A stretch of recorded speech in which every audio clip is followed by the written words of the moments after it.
우리가 교회 다니면서 반드시 구분해야 할 개념이 하나 있는데요. 그것은 믿음과 믿음 생활입니다. 믿음이란 무엇인가? 믿음의 정의는 무엇인가? 이렇게 묻는다면 사실 다양한 의미로 믿음에 대해서 설명할 수 있겠지요. 믿음은 살아계신 하나님과 주 예수 그리스도를 신뢰하는 것이다. 믿음은 우리의 죄를 사하시기 위해 이 땅에 오시고 십자가에 달려 우리 대신 죽으신 예수 그리스도, 부활하신 예수 그리스도를 나의 구주로 영접하는 것이다. 믿음은 오직 하나님만을 바라고 구하며 그분께만 소망을 두는 것이다. 그러므로 믿음은 세상 때문에 흔들리지 않는 것이며 오히려 세상 앞에 담대하고 끝내 세상을 이겨 승리하는 것이다. 여러분 아멘입니까? 그럼 여러분 믿음 생활은 무엇일까요? 방금 전 믿음이 무엇인지에 대해서 우리가 잠깐 생각을 해보았는데요. 정말 난감한 게 이 믿음을 단지 정적인 의미로, 추상적인 의미로 이해하는 경우가 적지 않다는 것입니다. 믿음을 그저 영적으로, 정신적이고 사상적인 것으로, 그저 관념적인 것으로 오해한다는 사실입니다. 그럼 어떤 현상이 나타날까요? 나는 예수를 이 마음으로 믿고 있으니까, 나는 예수님이 나의 구주이심을 이 마음으로 믿고 있으니까, 예수님을 믿으면 천국 간다는 그 사실을 내가 확신하고 있으니까 나는 믿음 생활을 잘하고 있다, 이렇게 착각한다는 것입니다. 그런데 여러분, 절대로 그렇지 않아요. 믿음은 분명히 영적인 개념을 가지고 있고 또 관념적인 의미를 가지고 있지만, 그래서 정신적이고 사상적인 면을 가지고 있죠. 하지만 믿음은 우리의 정신과 사상을 지배하는 관념, 그 이상의 힘과 능력과 역동성을 가지고 있다는 사실입니다. 왜 그렇습니까? 우리가 정말로 예수 그리스도를 믿게 되면 우리의 생각, 우리의 사고만 달라지는 것이 아니라 반드시 우리의 삶이, 우리의 인생이 변화될 수밖에 없기 때문입니다. 예수 그리스도께서 나를 위해 십자가에 달려 죽으시고 나에게 하나님의 자녀가 되는 권세를 주셨다는 그 사실을 정말로 내가 믿게 되었다면 여러분, 그 인생이 달라지지 않을 방법은 없는 것입니다. 십자가의 은혜와 사랑을 온전히 경험한 사람은 그래서 이전과는 전혀 다른 인생을 살아가게 되는 것이지요. 그래서 여러분, 믿음은 정적이지 않습니다. 매우 동적이며 우리의 삶을 주도해가는 핵심이요 본질이 되는 것입니다. 여러분 아멘입니까? 흔히 믿음 생활을 예배 참석, 기도, 찬송으로 오해하는 분들이 있는 것 같아요. 물론 예배 잘 드리고 열심히 기도하고 뜨겁게 찬양 드리는 이 모든 일들이 믿음 생활에 해당합니다. 그러나 예배, 기도, 찬양이 이 믿음 생활의 전부는 아니라는 그 사실 또한 우리가 중요하게 유념해야 할 부분입니다. 우리 기독교는 하나님께 예배 드리는 일을 무엇보다 소중하게 생각합니다. 우리 전주 영생교회 목회 철학의 첫 번째 외침도 그래서 예배를 생명처럼 여기는 교회가 아닙니까? 하지만 그럼에도 우리가 주의해야 할 것은 하나님께 드리는 이 예배 자체가 결코 우리 믿음 생활의 모든 것은 아니다라는 것입니다. 무슨 말씀입니까? 우리가 이렇게 함께 모여서 예배를 드립니다. 특별히 정해진 시간 공예배를 통해서 우리의 믿음을 고백하며 주님께 찬양과 경배를 올려드리지요. 그렇지만 여러분 기억하십시오. 우리의 진짜 믿음 생활은 교회 안에서 이루어지는 것이 아니라 교회 밖에서 이루어진다는 사실입니다.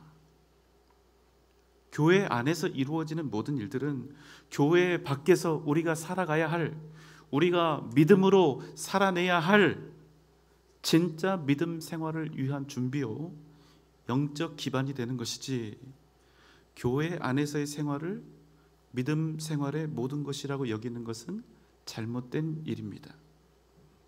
무엇이 옳은가? 무엇이 하나님의 뜻인가?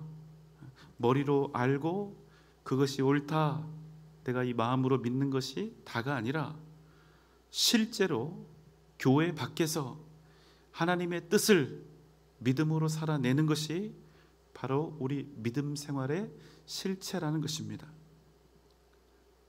그러니까 내가 오늘 예배를 경건하게 드렸다, 기도를 정말로 열심히 했다, 뜨겁게 은혜롭게 찬양을 했다, 단지 이것만으로는 그 사람이 진정 믿음의 사람인지, 진짜 믿음 생활을 제대로 하는 사람인지 잘 알 수가 없다는 거예요. 물론 주일 성수하는 것, 하나님 앞에서 기도로 무릎으로 살아가는 일 결코 쉽지 않습니다. 작지 않은 믿음과 하나님에 대한 열정이 있어야 가능한 일이지요. 하지만 그럼에도 교회 생활을 믿음 생활로 착각한다면 우리는 결코 믿음으로 살아갈 수 없는 그런 사람이 될 수밖에 없는 것입니다. 무슨 뜻입니까?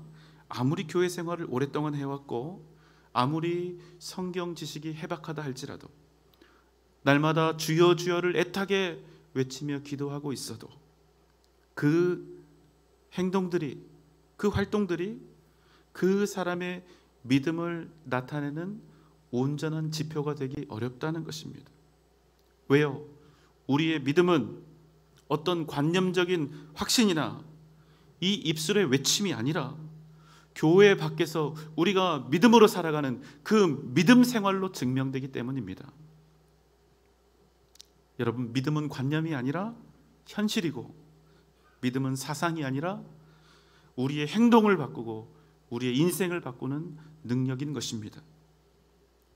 여러분 기억하십시오. 우리의 신앙생활은 결코 우리가 마음으로 믿는 그 믿음만으로 이루어진 것이 아닙니다. 믿음 더하기 무엇일까요? 믿음 생활입니다. 믿음 더하기 믿음 생활. 우리 모두가 정말 사모하면서도 깊은 영감을 주는 말씀이 있죠. 자, 로마서 1장 17절입니다.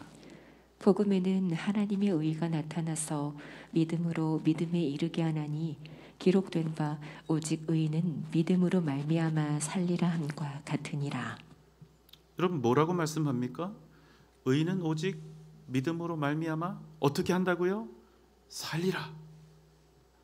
믿음으로 말미암아 살리라. 무슨 말씀입니까? 믿음은 반드시 삶으로 구체화되어야 한다, 이런 뜻이죠.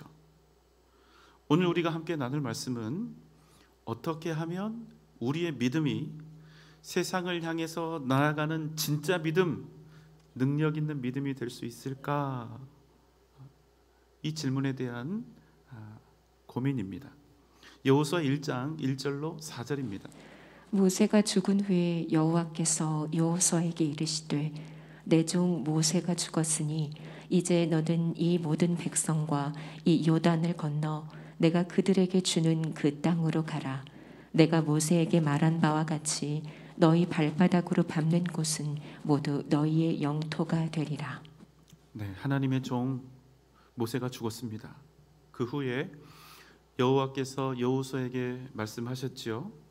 모세가 죽었으니 너는 이스라엘 이 모든 백성들을 이끌고 가나안으로 들어가라.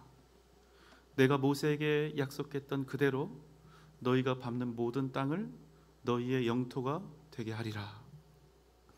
여러분, 이 말씀을 들은 여호수아의 마음이 과연 어떠했을까요? 이 하나님의 말씀 듣고, 이 명령, 이 약속의 말씀 듣고 과연 기분이 좋기만 했을까요? 야, 이제 내가 드디어 하나님으로부터 이 이스라엘 전체를 이끌어가는 지도자로 인정을 받았구나, 이제 내가 대장이다, 이렇게 기뻐할 수 있었을까요? 그렇지 않습니다. 사실 여호수아는 엄청난 두려움과 염려 때문에 심각하게 고민하고 있었을 거예요. 왜 그렇습니까? 그 누구보다도 위대했던 하나님의 종 모세가 이스라엘 이 민족들을, 이 백성들을 이끌어갈 때도 그 백성들이 어떻게 했습니까? 간사하고 패역하기가 짝이 없었지요. 조금만 자기들의 마음에 들지 않고 삶이 불편해지고 어려워지면 그 종을 향해서, 모세를 향해서 돌을 들었던 사람들이 아닙니까? 그런데 이제 모세가 없는 거예요. 모세도 아니고 모세를 따라다녔던 여호수아가 이스라엘을 이끌게 된 것입니다. 그럼 여러분 한번 생각해 보세요. 이 목이 굳은 패역한 백성들이 여호수아의 말을 잘 들어줄까요?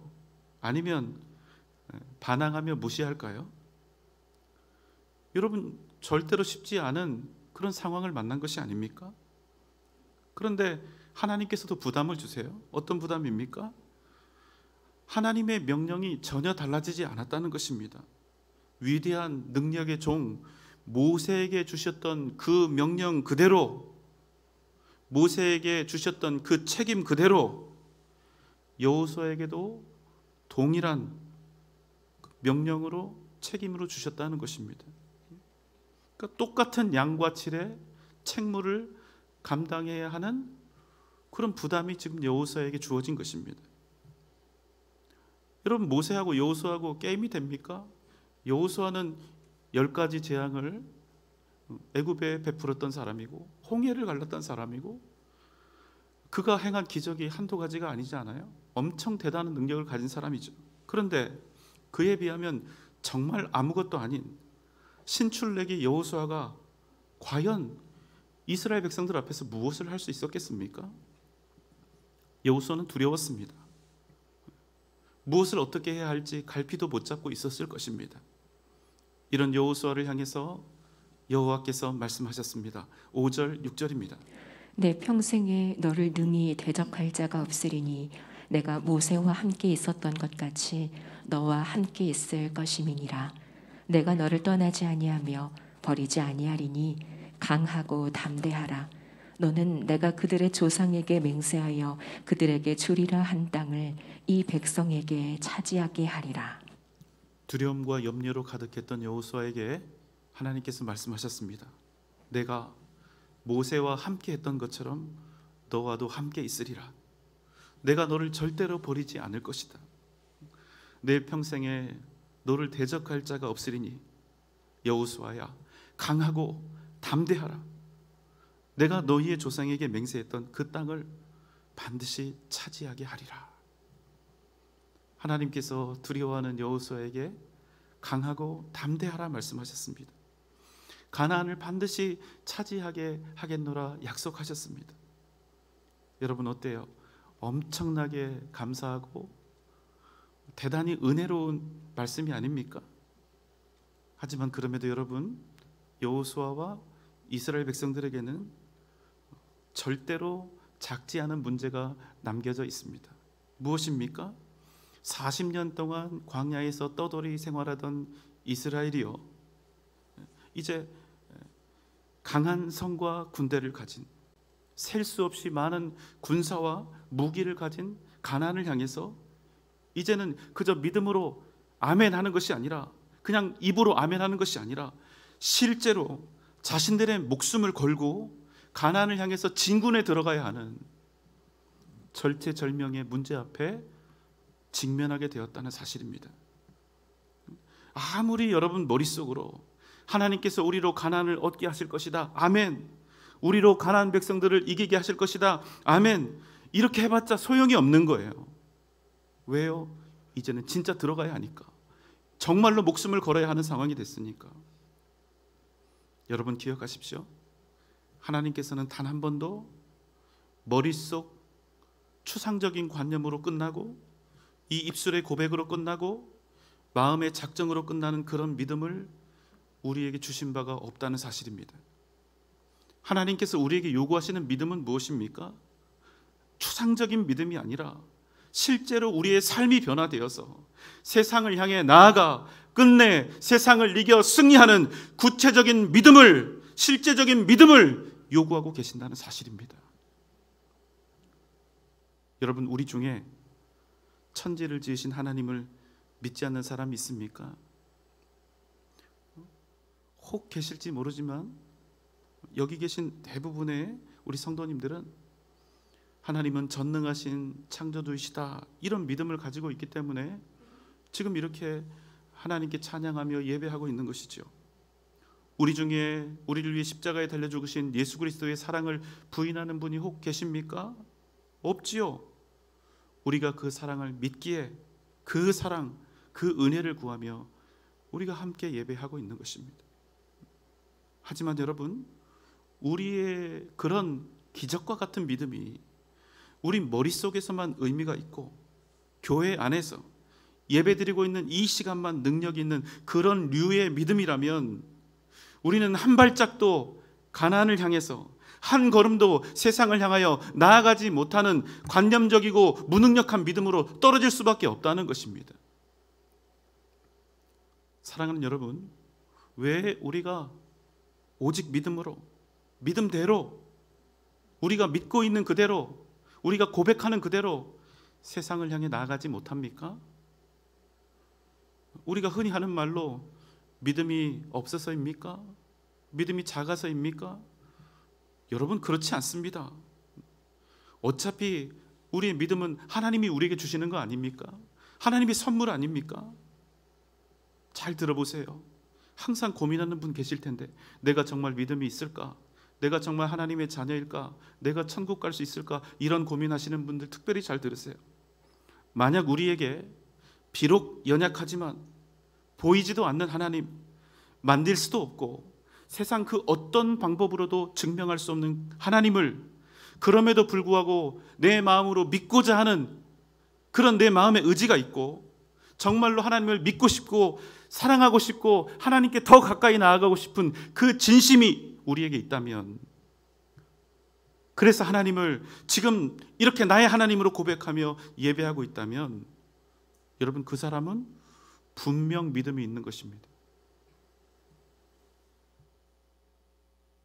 하나님께서 천지 만물을 창조하셨다는 이 믿음을 가진 사람을 향해서 예수님께서 우리를 위해 십자가에 달려 죽으셨으나 사흘 만에 부활하셨다는 이 믿음을 가진 사람을 향해서 감히 누가 믿음이 작다, 믿음이 없다 이렇게 말할 수가 있을까요?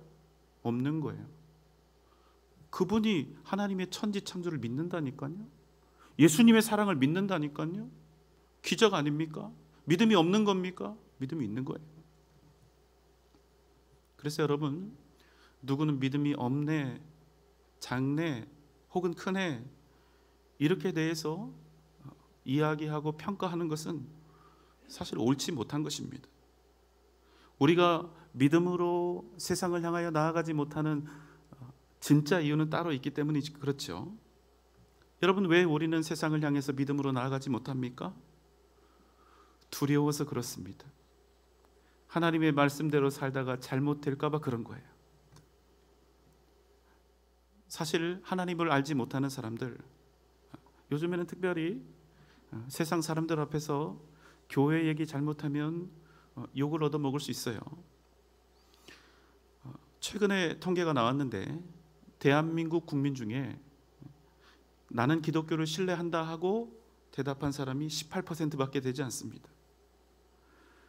또 어떤 이유가 있을까요?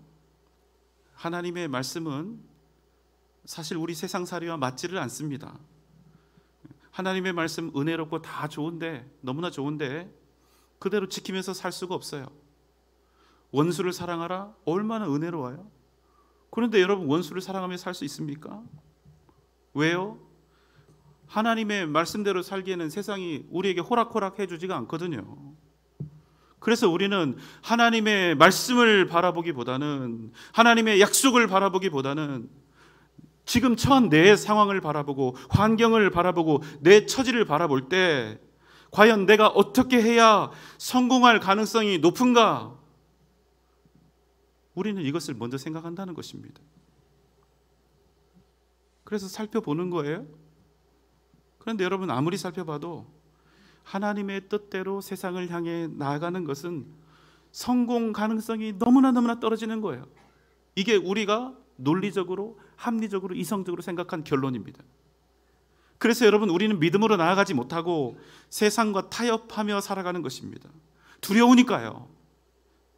하나님 말씀대로 살다가 망할까 봐 두려운 것입니다. 무서운 거예요. 오늘 우리가 만나는 여호수아와 이스라엘 백성들에게도 동일한 고민이 있습니다. 자, 이에 하나님께서 다시 한번 그에게 말씀하시지요. 7절로 9절입니다. 오직 강하고 극히 담대하여 우로나 좌로나 치우치지 말라. 이 율법책에 기록된 대로 다 지켜 행하라. 그리하면 내 길이 평탄하게 될 것이며 네가 형통하리라. 내가 내게 명령한 것이 아니냐. 강하고 담대하라. 두려워하지 말며 놀라지 말라. 네가 어디로 가든지 네 하나님 여호와가 너와 함께 하느니라 하시니라. 하나님이 말씀하시지요. 놀라지 말라. 두려워하지 말라. 오직 강하고 극히 담대하라. 왜 극히입니까? 상황이 그만큼 안 좋으니까. 극히 담대해야 살아남을 수 있으니까. 극히 담대하라. 그래야 하나님 말씀대로 살 수 있으니까. 그럼 내 길이 평탄하게 되리라. 형통하리라. 여러분, 이 말씀이 의미하는 가장 중요한 뜻은 무엇입니까? 하나님께서 이스라엘 백성들이 당할 상황과 처지를 이미 잘 알고 계신다는 것입니다. 너희들이 가나안 백성들을 절대 이길 수 없다는 사실을 내가 이미 잘 알고 있다. 너희들이 가나안으로 입성하는 그 순간 너희가 다 죽을 것도 알고 있다. 지금 하나님께서 이스라엘에게 명령하시는 그 길이 결코 평탄하지 않고 형통할 수 없다는 사실을 하나님께서 다 알고 계신다는 것입니다. 그러니까 극히 담대하라고 얘기하시죠. 하나님께서 이 모든 상황들을 다 알고 계심에도 불구하고 뭐라고 하십니까? 그럼에도 하나님의 말씀을 따라 담대히 가라. 가라. 여러분, 이스라엘을 애굽에서 구원하신 하나님, 우리를 위해 십자가에 달려 죽으신 예수께서 그럼에도 불구하고 그 척박한 상황에도 불구하고 우리에게 가라 이렇게 명령하신다면 여러분, 그 의미는 가서 우리에게 죽으라는 그런 뜻일까요? 아니면 승리할 테니 나를 믿고 나아가라 이런 뜻이 될까요? 여러분, 앞입니까 뒤입니까? 반드시 이긴다는 약속이 아니겠습니까? 그래서 하나님이 이렇게 말씀하시는 거예요. 내가 어디로 가든지 내 하나님 여호와가 너와 함께 하느니라. 여러분, 우리가 이 사실을 기억하는 것이 중요합니다. 하나님께서 우리의 모든 상황과 형편을 이미 알고 계심에도 불구하고 우리로 하여금 세상을 향해 나아가려는 명령을 하신다면 그때는 죽을 때가 아니라 역전의 승리를 거둘 때라는 사실입니다. 여러분, 믿음은 무엇입니까? 하나님의 말씀을 따라 사는 것입니다. 죽을 것 같은 고난이 닥쳐오고 결코 내가 넘어서질 못할 인생의 폭풍이 나에게 닥쳐온다 할지라도 우로나 좌로 치우치지 아니하고 오직 하나님의 말씀대로 믿음을 따라 세상을 향해 나아가는 것, 그것이 여러분 바로 믿음이라는 거예요. 여러분, 다음 주일은 홈커밍 전도축제입니다. 다들 열렬하게 막 기대하고 계시죠? 그 얼굴을 보니까 다들 안타까워 하시는 것 같은데 제가 여러분의 마음을 이해합니다. 여러분, 전도는요, 되는 일이 아니라 안 되는 일이 맞습니다. 인정합니다. 우리가 전도하라는 말을 들었을 때 부담되는 것은 우리가 믿음이 없어서 그런 것이 아니라 그 일이, 복음을 전하는 그 일이, 누군가가 복음을 듣고 주님을 영접하는 그 일이 원래 안 되는 일이기 때문입니다. 전도는 마치 뭐와 같냐면 이스라엘 백성들이 솟치는 막대기를 들고 높은 성과 강한 군대가 있는 가나안을 쳐들어가는 것과 같은 그런 이치입니다. 만약 저에게 이 세상에서 가장 어려운 일들 중에서 하나를 꼽으라고 한다면 저는 고민 없이 전도라고 이야기할 것입니다. 누군가에게 복음을 전하고 그 사람이 복음을 받고 예수 그리스도를 믿기로 작정하는 이 일련의 모든 사건들은 그저 어떤 한 사람이 앞으로 교회에 출석하기로 했다, 이런 간단한 의미가 아니기 때문입니다. 그럼 어떤 의미입니까? 한 사람의 인생이 완벽하게 달라지는 것입니다. 한 사람의 인생이 죽음에서, 사망에서 생명으로 옮겨가는 것입니다. 하나님은 보이지 않습니다. 만질 수도 없고, 하나님이 여기 계신다, 저기 계신다, 여기 하나님의 존재 증거가 있다, 이렇게 할 수도 없습니다. 우리가 전도하는 방법은 유일하게 한 가지밖에 없는 거예요. 입으로, 아무런 증거 없이. 창조주 하나님께서 죄인인 우리를 너무나 사랑하셔서 당신의 독생자 아들을 우리에게 보내주셨고, 그로 하여금 십자가에 달려 죽게 하셨으며, 그로 하여금 우리의 죄를 대신 지게 하셨다. 우리가 예수 그리스도 그분을 나의 구주로 영접하면 우리가 하나님의 자녀가 되고 천국을 얻게 된다. 여러분, 이게 복음의 모든 것입니다. 다예요. 신학을 전문적으로 공부했든 하지 않았든, 신앙의 연륜이 깊든 짧든, 이 이상 우리가 복음에 대해서 설명할 수도 없고, 이 이상 설명해도 안 믿을 사람은 안 믿어요. 이 이상 우리가 기독교를 변증할 방법은 없습니다. 그런 여러분, 우리가 누군가를 향해서 예수 믿고 구원받아야 합니다, 이렇게 외치고 부탁하고, 그렇게 해서 안 되면 설득도 하고, 그래도 안 되면 무릎 꿇고 싹싹 빌면서 우리가 그 사람에 대해서 할 수 있는 모든 친절함과 섬김을 베푸는 방법 외에는 전도할 수 있는 다른 방법이 없는 거예요. 여러분, 솔직히 합시다. 우리 인생에서 여러분, 이보다 더 모양 빠지고 자존심 상하고 내키지 않는 일이 또 있을까요? 이런 바보 같고 어리석은 일이 또 어디에 있겠습니까? 그래서 전도를 못하는 거예요. 그래서 웬만하면 전도 안 하고 싶은 겁니다. 그럼 여러분, 한번 생각해 보십시오. 주님께서 우리에게 복음을 전하라고 하셨죠.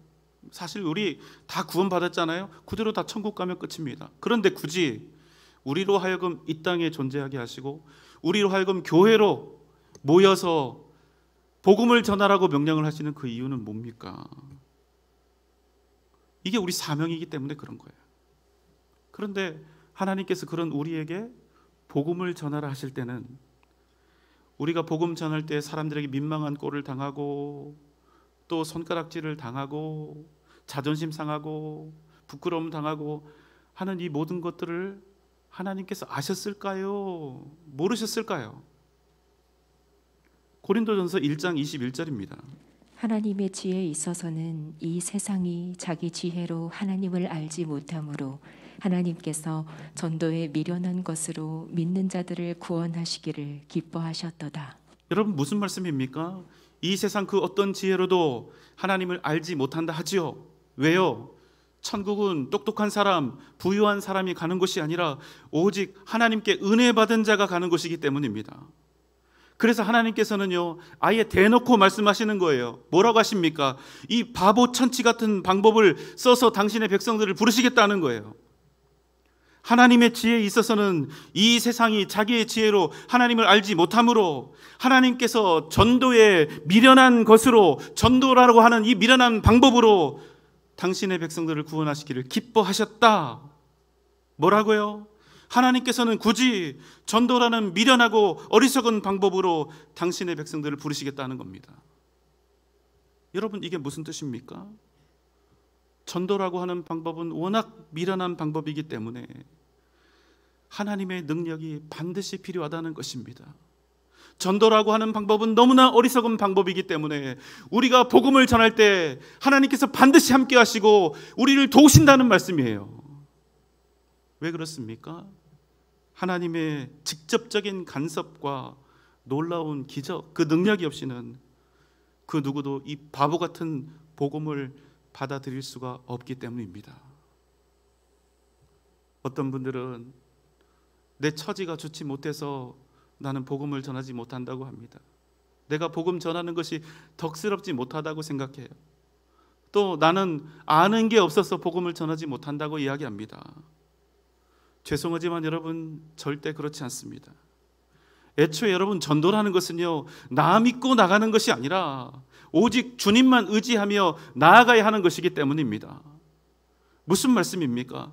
우리가 세상을 향하여 나아갈 때 우리는 오직 내가 어디로 가든지 너와 함께 하리라 말씀하신, 약속하신 주님 의지하며 나아가야 한다는 사실입니다.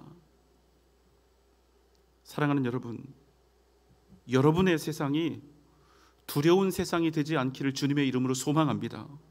여러분이 살아가고 있는 세상, 여러분이 살아갈 세상은 살아계신 하나님께서 우리와 함께 하시는 세상이요, 믿음으로 승리하는 복된 세상이라는 사실을 여러분 잊지 마시기 바랍니다.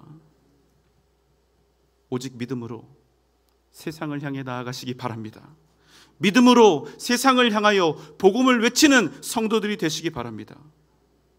반드시 하나님의 크신 은혜와 능력이 여러분의 입술을 통하여, 여러분의 걸음을 통하여 여러분의 삶 가운데 나타나게 될 줄 믿습니다. 오직 믿음으로 승리하는 복된 여러분 되시기를 주님의 이름으로 축원합니다.